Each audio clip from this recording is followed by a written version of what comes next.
bawal yung rito kuya. Patagay na lang po, nakablog po dito. Okay na dito nga. Ganun na lang sir.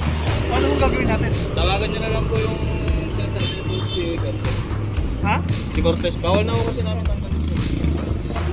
Hindi nila kinakalap eh. Alam nila to. Hindi nga ang problema sir, dapat pumunta ho muna kayo sa ospital. Kasi taong ano yun, taga-DTOT. Problema yun. Kasi doktor yan, on call yan. Anytime aalis yun. Paano makakalis yun para yung pasyente? Hindi makakalis. From dito. At yung tatlo rito, kita natin naka-center island pa. Ang paboritong paradahan. Na kung saan pwede tayo magparada. Ngayon po, 2023 na, sumunod po tayo sa batas trapiko. Huwag po tayo maging pasaway. Yun lang po, salamat.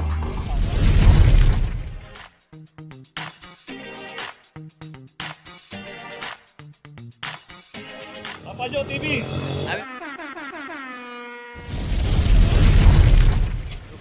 Oh, bawal yung rito kuya. Patagay na lang po, nakablog po dito. Okay, nandito ngayon tayo sa Muelle del Binondo.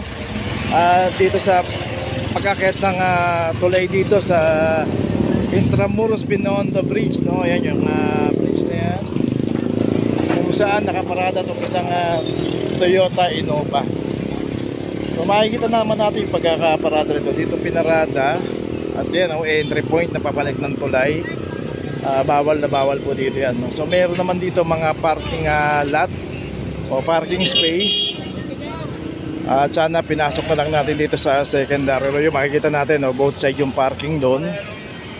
At bukod tangi, makikita natin dito nakaparada to. Alanganin yung pagkakaparada nito kaya naklam. At wala rin driver to nung naklam. Club number 003. At dito rin may makikita naman tayo mga nakaparada rin dito sa side na to. Itong mga nakaparada rito, merong naninikit na parking attendant dito.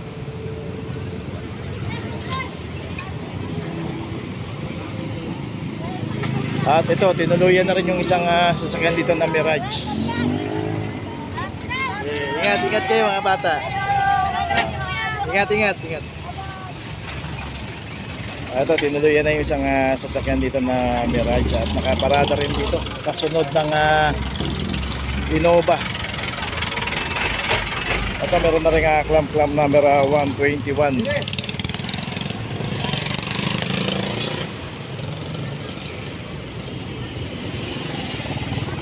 Saka yung isa pang nakasampa rin dito, no, sa bangketa sa kantong-kanto rin, almost sa straight corner na yung pagkakaparada rin ito.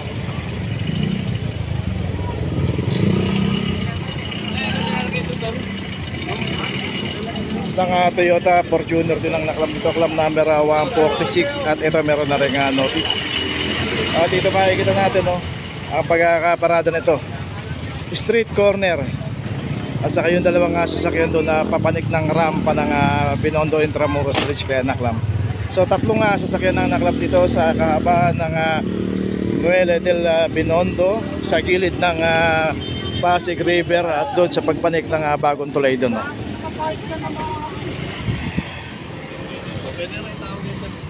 Hindi sir, ang system lang, alam ni Cortez, nakatin Opo, hindi ako nakaano sa amin sir. Ganun na lang sir. Ano mong gagawin natin? Tawagan nyo na lang po yung sinasabi po si Cortez. Ha? Si Cortez, bawal na ako kasi namin tanggalin sir eh. Hindi, kasi dapat bago kayo nag-clamp. Kasi pag hindi nila kinakalap eh. Alam nila sa ospital eh. Hindi nga ang problema sir, dapat pumunta ho muna kayo sa ospital. Kasi taong ano yun, taga-DTOT. Wala naman akong problema. Hindi sir, problema yun. Kasi doktor yan, on call yan. Anytime aalis yan. Paano makakalis yun para yung pasyente? Hindi makakalis. Lalo dyan sa Oo. Dapat sir, ano muna kayo dun? Sir, huwag ka tumalikot. Mag-usap muna tayo. Ngayon sir, tuturo ko nga sir, yung team leader po kausapin niya sir. Yun po, yung team leader. Sino? Kasi po, bawal dito sir eh. Yun lang naman ang turo sa akin. Ayun po sir, yung team leader. Yun po, yun. Yun po, yun po. Sir, pinawata ako sir. Sa mga doktor daw sa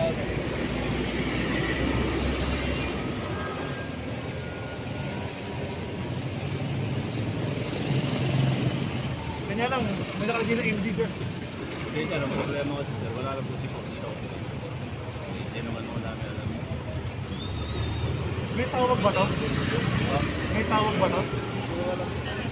Kaya nga sir, sakto po yung dito. Kasi lalo-lalo na po yung mga.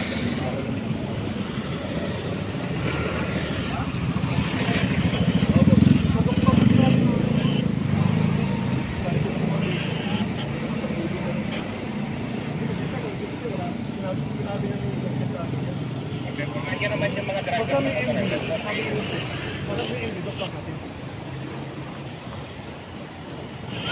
Pagka may MD lang. Kaya ang problema kasi yun sir, magbabayos po ang dating yun sa... Kunwari po, kung kayo may ari dito sir, magtuturo kasi.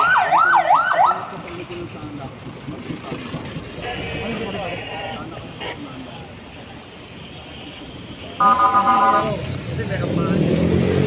Kinakalagdag siya. Kaya lang, wala na. Pero stop din namin yun eh. Sabihin naman. Ito lang ilabot ko. Kasi pagmaga. So ayun, bali tatlong sasakyan yung naklam dito, yung Innova, itong Mirage, at saka yung Fortuner na yun. So yun, naipaliwanag naman lahat kay sir kung bakit naklam yan. Doon na lang puntahan sa impounding office. So kung may kilala sila, tawagan daw nila. Okay, tuloy na po tayo. Okay, location natin Pinobal, corner de Los Reyes Street. Dito yung isang Mitsubishi Expander. Dito rin sa kahabaan ng Pinobal, Mabuhay Lane. Patingin-tingin dito Dito pagka pumarada tayo, makikita natin dyan both side may mga nakaparada at pay parking to. Pagkala dyan. Ito ko lang ako dyan.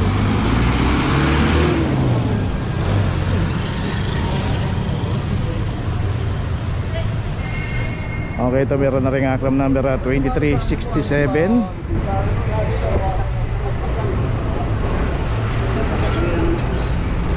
So dito yung PA kasi sa kahabaan ng Pinobal, hati-hati sila rito, maraming PA yung naka-assign dito. So dito si Kuya, siya yung naka-assign dito, kaya yung sasakyan na to hindi nagbayad, kaya tinawag niya sa clamping operation. Kaya always magbayad po tayo ng parking pagka pumaparada tayo sa mga pay parking, kasi dito yung ibabayad natin pagka naklam tayo, halos nagbayad na tayo ng 2 linggo o higit pa. Okay, ito may notice na rin. Tuloy na po tayo. Location natin Blooming Street Extension, corner Sobriedad. At dito yung mga nakaparada rito. Dito po kasi meron pang ginagawang parte ng Blooming Street Extension. Yung sa kabila, ayun, makikita natin ang daming nakaparada kasi sarado pa po yung kalsada ron, inaayos pa. Pero itong side na to, papunta doon sa Espanya Boulevard, bukas na po to. So nadadaanan na to. So yun nga, kita natin piyestang piyesta yung mga nandun sa kabilang side, kasi nga hindi pa bukas yung kalsada ron, kaya ang daming nakaparada. Pero dito marami rin nakaparada. Ang akala nila din na yung auto. Ito yung nakita natin, nadadaanan ng sasakyan to palabas. So yung Toyota Rush, ito may club na 2313. Saka yung isang Nissan Sentra 119 L300 001 Lancer 2374,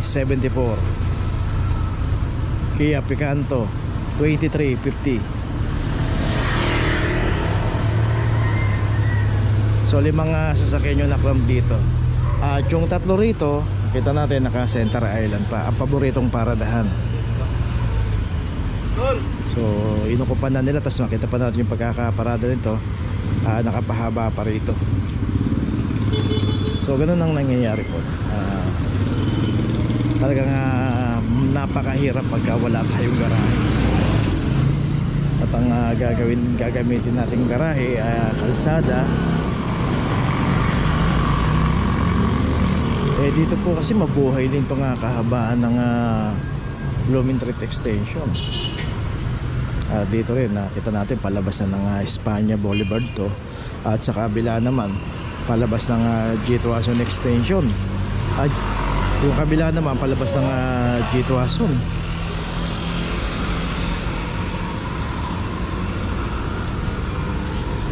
Okay, itong Nissan Sentra meron ng notice.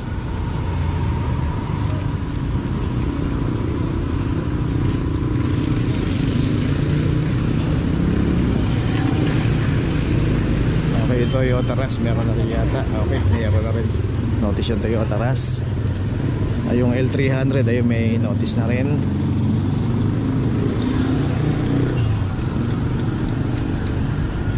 Okay, itong dalawa na lang ang gagawan dito, yung Lancer saka yung Picanto.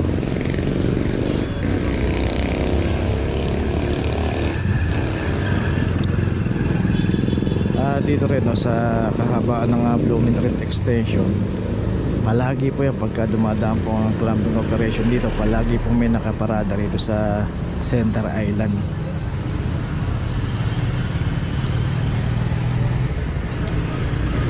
Okay, yung Lancer may notice na. So isa lang ginagawa dito yung Picanto. Sakto yan pagka mamaya paglabas ng mga may-ari ng mga sasakyan dito, kikita na yung mga sasakyan na nakaklamp na. Abala po yan, lalo na kung papasok na po tayo. Kaya mainam po talaga pagka bumili tayo ng sasakyan, dapat mas unahin po natin yung paglalagyan ng ating sasakyan. Kasi kung iaasa lang natin na pwede tayong pumarada sa kalsada, puro abala po nga abutin natin dyan. So yun po, tapos na po, tuloy na po tayo. Dito na ngayon tayo sa opisina ng clamping sa impounding dito sa Central. Dito na po nagtatapos ang ating vlog. Maraming salamat po sa mga subscriber, sa mga viewers, sa mga napadaan po sa ating channel. Maraming salamat po sa mga suporta nyo. Sa mga hindi pa po nakakapag-subscribe, subscribe na po tayo mga kabayan. Maraming salamat po. Mabuhay!